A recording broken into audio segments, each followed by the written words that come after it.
nja kusooka okuyisawo eddoboozi ly'Abannayuganda nafunye amasimu ng'abantu beemulugunya. Bangambye waliwo omusirikale bakuyita Afande Kasimu ku balakisi ye Nabutaka balakisi.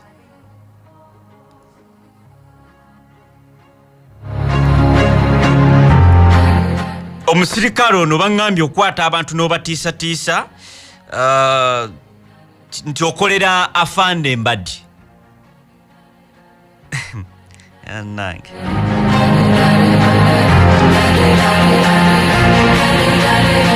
so omusirikale wabangambye ate nawa LD ngamba to LD ayina gundi kina Afande Mbadi. Ekirungi mikwano gyange abavuga Afande Mbadi batera okubeerako.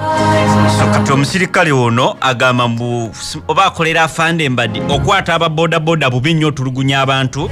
Sira aba boda boda bokka bangambye abantu b'Emakenke Kiteegomba bonna bonna bakuwanda lulusu. N'olwekyo omusajja bobo badde obikola weefuge. In fact ate gogamba gwokolera bye bajja okukuyoola. So toteeka mu linnya lya Afande Mbadi adumira amagye g'eggwanga.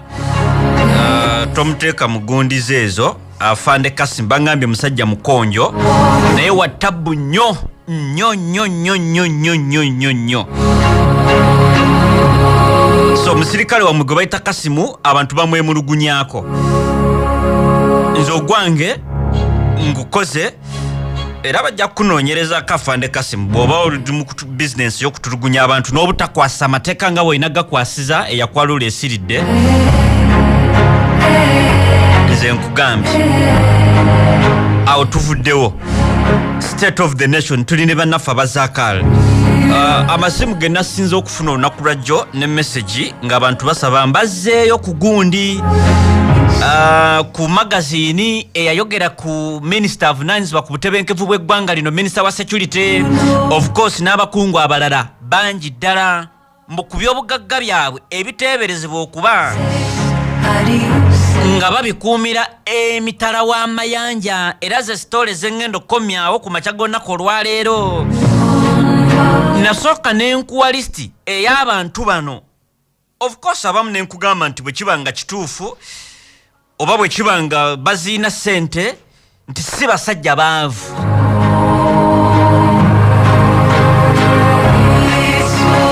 Nkikuddiremu nti bwe ziba nga ssente baziina oba eby'obugagga si basajja baavu bonna be baayogerako mu alipoota eno. Tekitegeeza nti baziina naye kitegeeza nti bagagga balina ssente.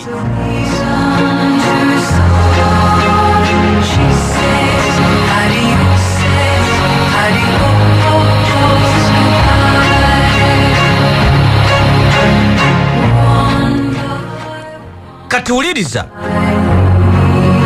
mu alipoota eno omwali minisita waffe wa security gye nali ntandise okusomera oba mu bintu ebyalinkinga ne bannaffe aba Pandora Papers International Consortium of Investigative Journalists abaaliviiringa nti million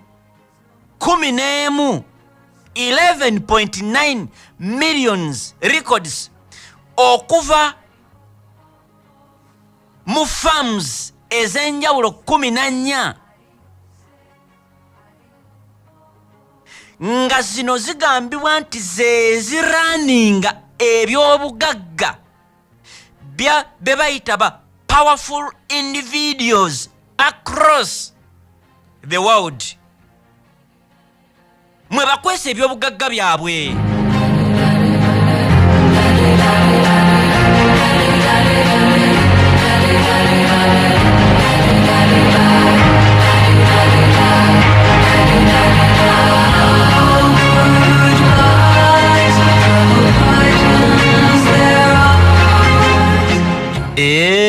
Waliwo wanampadde gundi.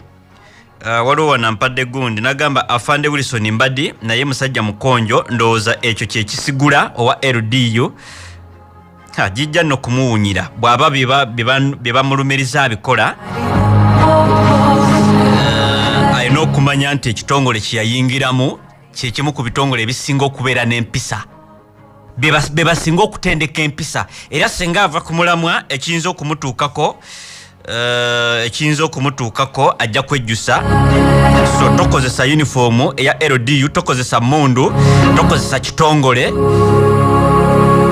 kola ebyo ebisuke ebweru w'amateeka. In fact LDU talina kukola bintu nga ye omuntu either abikola ng'ali under instructions nga bakama be bamugambye genda mu kifo bwekiti tuukiriza obuvunaanyizibwa buno bwe buti naye ye ng'omuntu teyeewa instructions. Okitegedde? Ekiba kyekimuyinula ajja ate kwejjusa.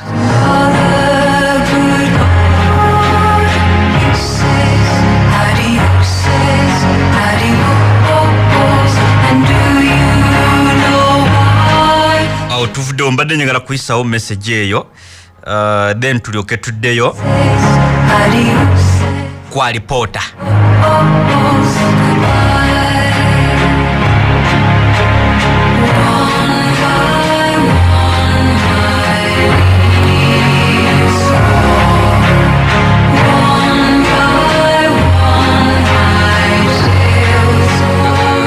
Kwa alipoota okuli abasajja abalina ssente mpitirivu oba abagambibwa okubeera ne ssente mpitirivu naye bwe mba njogera bino nkutegeeza nti officially omuntu gwe twogerako minisita w'ebyokwerinda wano mudamu ggwanga lya Uganda amawulire gonna gakoze ekisoboka okulaba ng'abaako kyayogera ku nsonga zino agamba tazimanyi. In fact agamu ku mawulire gagenda ne extra mile okolo kunoonyereza nga bwe ngenda okugamba kubanga bino bye bamuteekamu nti alina shares until mwaka gwa 2015 2018 waliwo share companies 2 British Virgin Islands BVI ne Cyprus. Bino Minister Major General Jim Wales agamba sibimanyiiko.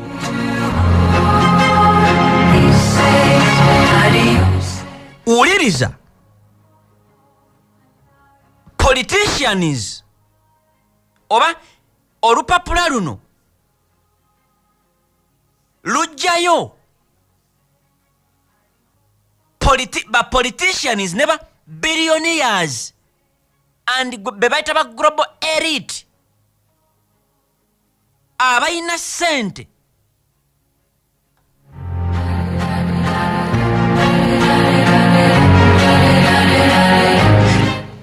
sente ezo bakozesa boyinza okuyita ba service providers to either secretly own property or move wealth around in a dozen of jurisdictions to avoid tax.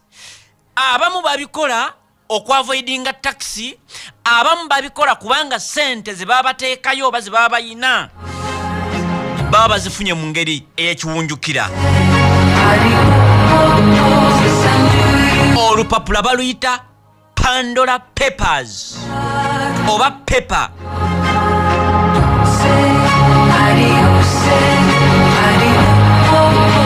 Era okunoonyereza kwabwe kuba kwa nsi yonna.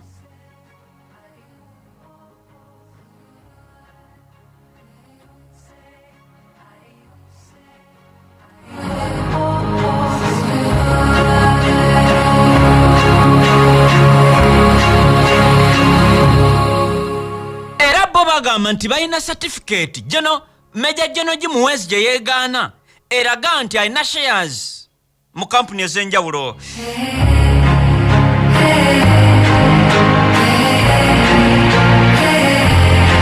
Waliwo kampuni gye bayita Ordinary Holdings Limited era mbu eno certificate ya mwaka gwa 2015 nakusomezi nga 3 February era ng'egamba this is to certify that Katugugu Jim Wales is entitled to 1,333 shares. 1,013 mu bisatu kankiddemu mbu shares zayina mu kampuni eyo. Mwaina shares 1,333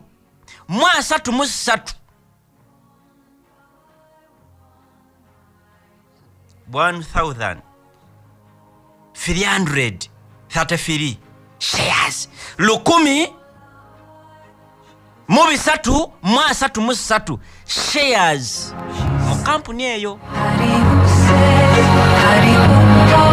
Era mbu basaininga memorandum of understanding ne articles of association mu kampuni eyo.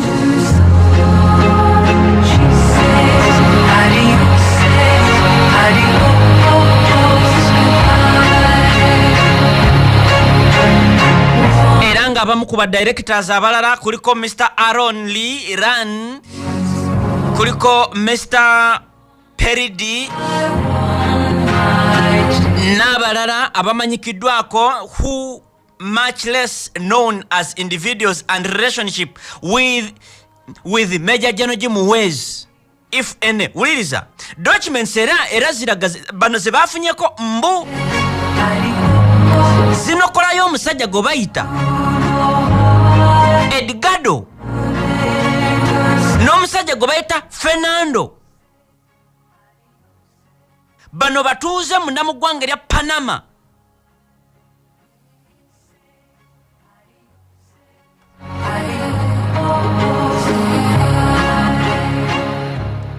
Omu yandibanga president omulala secretary. Either the two would be the legal front of the company, while the shareholders' identities remain unseen. In fact, waliwo law firm okuva munda mu ggwanga lya Panama, bagita Panamanian law firm Elman.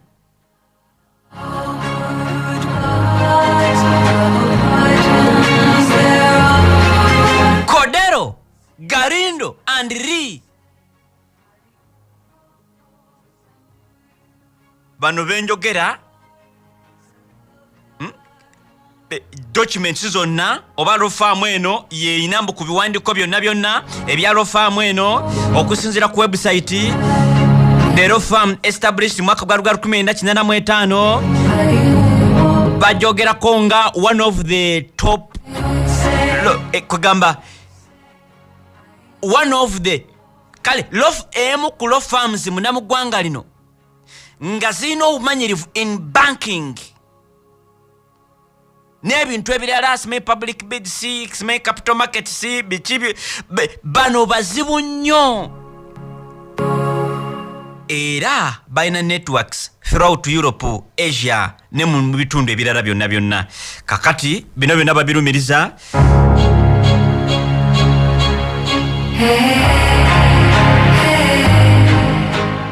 abagagga gye bakozesa okuteeka ssente zaabwe mu Europe.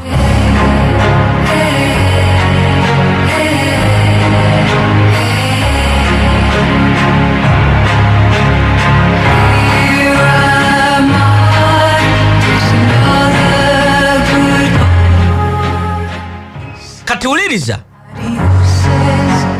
oba ne bino mbireete kubanga article waliwo weetuuse neraga bagenda mu database okwongera okunoonya ne baliviiringa ebyaliwo emyaka 11 emabega embezzlement oba kale ebyali biteeberezebwa okubanga omusajja yabyenyigiramu and the co-accused ne bigiraawo ne ssente ezaaliwo empitirivu.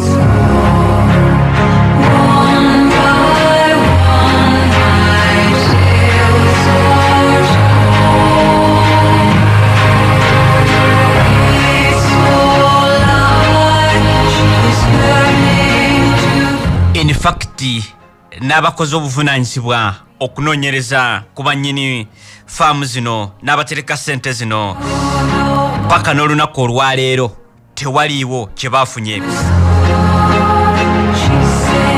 Major General Jim Muhwezi, Minister of Security, naye bamubuuza agamba sina kye mbimanyiiko era agamba sisobola kukola response ku kintu kye simanyiiko. Wabula the newspaper ne bana abakoze okunoonyereza boy batwe ba reporting anti the Ugandan security minister bino alina okubanga abimanyiko. However kati tutwala gundi ye official statement okuva mu ye alina okukkiriza oba okugaana okujja Kongo kozo okunoonyereza kuli kubanga yagamba sisuubira nti I can give you more information than I gave you. He told the Daily Monitor negundi mu telephone interview nga bamukolako interview kusimu, I cannot just talk about anything because I don't have what you are talking about. See, I don't know what you are talking about. Simanye bye mwogerako. Have you looked at the documents yourself? Nti documents zino muzirabyeko mmwe nga mmwe. Ye muba muzirabyeko ntuufu. Era abakola okunoonyereza bagenze extra mile okugira documents zino ne bagenda mu Kibataro farm eyo.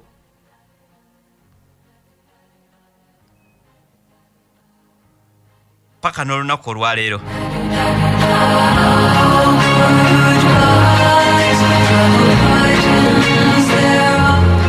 of course n'ebyobugagga by'abantu bingi nnyo ebiri ebweru w'eggwanga. Uliriza mu article eno mulimu omwami gwe bayita Bob Kabonero. Bob Kabonero namwogerako nti basajja bagagga balina omukisa Mukama abasaasidde nti wakati entambula nga tezikyatambula ye Minister of Naziba ku nsonga z'ebweru Sam Kahamba Kuteesa yali amusainingidde ne famire ye bo bakomezebwewo wano mundamu ggwanga erya Uganda. Era Bob Kabonero alina bw'ayita mukyala wa Jim Mwezi gwe twogerako olwaleero. Era documents zino mbu ziraga other shareholders mu company emu ng'onaagwamu erina owuni Kampala businessman nagagga tycoon Bob Kabonero. Kati wabeera ne businesses olaba just abantu ababulijjo be babeera ne businesses ez'amaanyi ebweru w'eggwanga. Kati ono wabeera ne businesses ez'amaanyi ebweru w'eggwanga tekyewuunyisa because sente weeziri. Nkugambye abamu kubali ku listi eno betwogerako abalina sente empya n'enkadde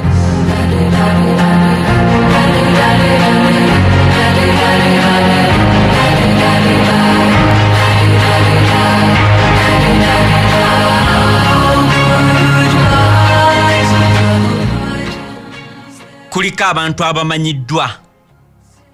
Listi nagikuwa kubanga ne General Jim Wezi era naye amanyikiddwa ye Minister wa Security munda mu ggwanga lye batta Uganda. Ekifo ekyalimu General munne wa Boli Senior era Musingaranka oli yakamalayo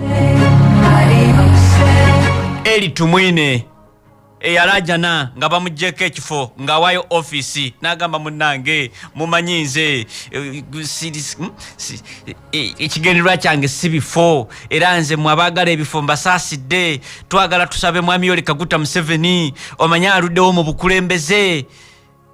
Ng'ayogera bino ye Minister ow'obutebenkevu Generali Eli Tumwine eyagamba the police has a right to shoot if you reach a certain extent.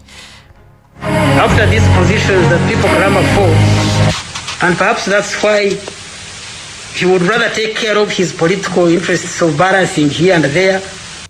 Obaka nga bwereze eri munywanyi we bino sibiyingira ono ye yapesa seri asokera ddala asavinze government eno okuva yajja mu buyinza.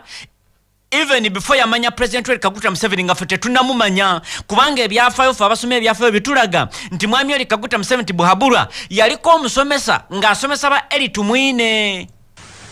And I remain a freedom fighter. Agenda sigala nga mulwanirizi wa ddembe freedom fighter. Him and thank him as my teacher. Era ngenda kumwebaza ng'omusomesa either eri ku ssomero oba ne bino byazaamuyigiriza mu struggle gye babaddemu.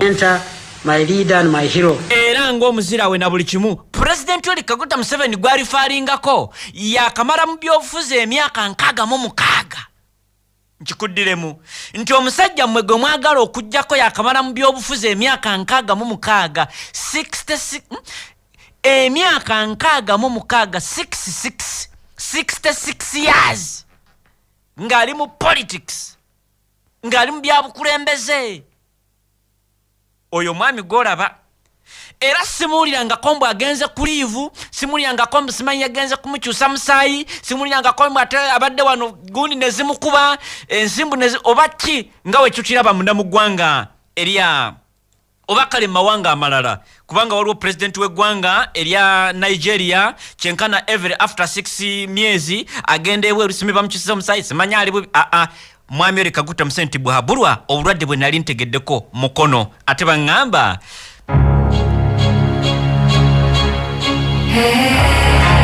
oli omwami gwe twayogeddeko mbu oba ye yamukuba oluggi lw'emmotoka just mukono gwe nalabakoko talina ki ate yagamba engeri bawalabe gye baava ku kkole okwokyayo ky'ebiviiriviiri agenda kuwangala emyaka agire mu 10.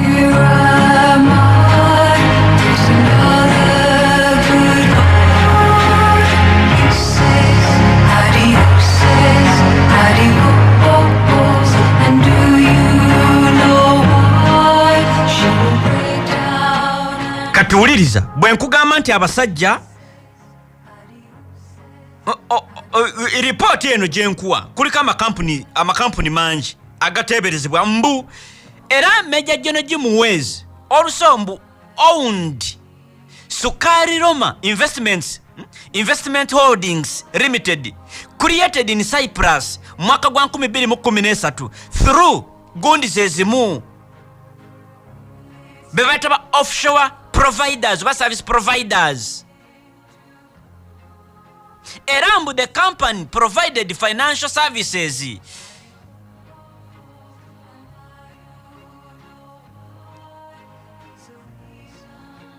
mbu kasente akakola bino omukulu agamba kava musalale savings ne hoteli ze ne radio station ze. However, bino byaliwo bya mwaka gwa 2013 mbwera it was closed mwaka gwa 2015. Nagamba abamu kubalala abateeberezebwa okuba ne ssente ebweru w'eggwanga n'amakampuni na biki ebweru w'eggwanga kuliko Gabon President Ali Bongo, son to a former President Umar Bongo, who ruled eyavuga eggwanga lino emyaka 40 kati omuntu abakulembedde emyaka 40 alemererwa ate okuba ne ssente zayagala mu nsi zayagala. Ngamba mu abe Gabon olaba omuntu just ayingira mu URA yunula biki myaka 3 n'abeera nga olwa abasajja abali ba directors mu Kampala Capital Authority manyi sente ze balina ebweru manyi amayumba ge bazimba manyi n'ebintu ebirala bingi bagenda okulizayininga n'okukola kingo manyi sente ze balina. Uliriza Bongo and 2 political associates controlled a shell company in British Virginia, rather Virgin Islands, okusinziira ku Pandora Papers documents. Nti ono Ali Bongo mutabani wa Umar Bongo ne banna abalala political associates bayina shell company mu British Virgin Islands. Era Bongo Ali Bongo yali major shareholder mu company gye bayita Gazebo Investments Limited okusinziira ku reports ezafuluma February mwaka gwa 2008. Email okuva Miami Anthony who instructed yawa instructions ba lawyer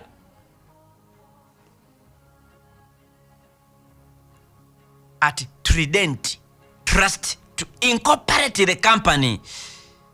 Era Bongo yomu the then yaliko Minister of Defense. Papers zino zimulaga Pandora Papers zimulaga mu documents bayina era ze baguddeko oba ze baze banoonyerezaako.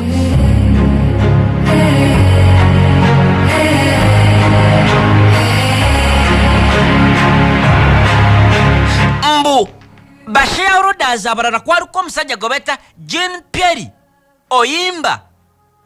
Ono ye yali akulira head of Bongo's presidential cabinet until he resigned mwaka gwa 2009 following a corruption scandal.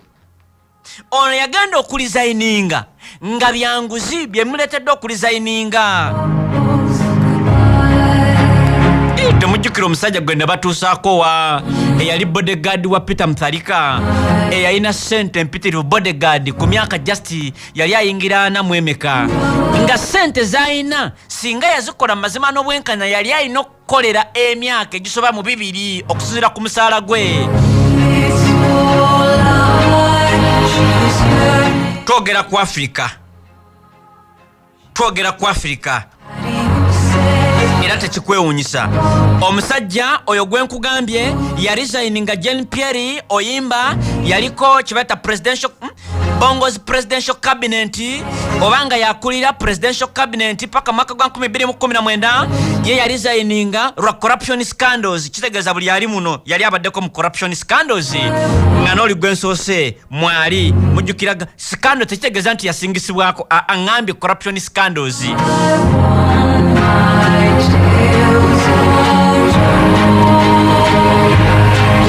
Era corruption scandal yagirimu n'omusajja bamita Claudio oba Crowd ono nzaalo ya Bufaransa. Era ono gwe yalimu naye ye yawasa Sylvia Bongo nga tannaba kufumbirwa Umaru Bongo mwaka gwa 1989. Omusajja gwe nkugambye Jean Pierre Oyimba was not charged and denied wrongdoing. Tewali yamuvunaana era agamba nze sina buzibu bwonna. Era bagamba Bongo was also the director of another BVI shell company gye bayita Crest Hill Worldwide Limited. Its purpose temanyiddwa wabula bagamba shell companies zino tezikyali active. President Bongo's press office did not respond. Nabo tebarespondinze newankubadde waliwo kibayita request for a comment. N'abalala bonna be bayogeddeko baganye okuwa response yaabwe ku nsonga zino. Awo ne tuvaayo nkugambye omusajja omulala gwe baalaze Denis Ngweso, a former military leader. Ono amaze obulamu bwe bonna kyenkana ekitundu ku bulamu bwe nga president kati oyo omusuubira kuba na ssente mmeka?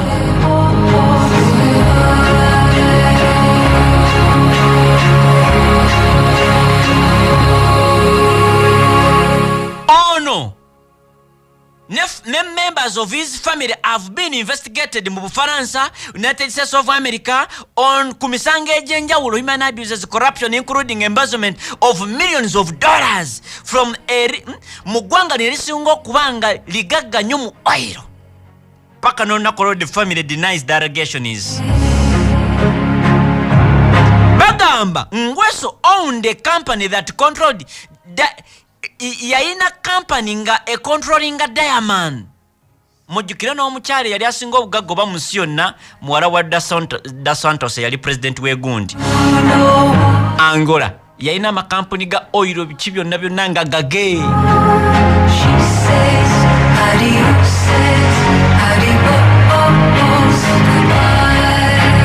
Yayina amakampuni Ngweso Inter-African Investments Limited, documents says Pandora ne Panama Papers. Bagamba at least ono bwe tumunoonyerezaako tusobola okulaba akakwateke n'amakampani gano amayitirivu ebweru w'eggwanga okusukka eggwanga lino lyakulembera oba lyamaze ebbanga ekitundu ku bulamu bwe nga yalikulembera. Ono account ze yayina oba zayina ebweru w'eggwanga mu London wa yonna yonna zeewuunyisa abantu n'amakampani gayina geewuunyisa abantu ne bawalabe. Waliwo omwana gwe bayita Julian ne ku board kwe batula board ez'enjawulo amakampuni ag'enjawulo. Basebo ne bannyabo abantu bano balina ssente empitirivu nnyo nnyo nnyo nnyo nnyo nnyo nnyo. twegenda tukwata omu ku omu ngenda kuleetera omuvubuka omulala ng'alina akakwate ku pulezidenti eyaddira kitaawe mu bukulembeze munamuggwanga erya Chad just myaka 38 ranka gy'aliko nnene nnyo era kati ye pulezidenti w'eggwanga erya Chad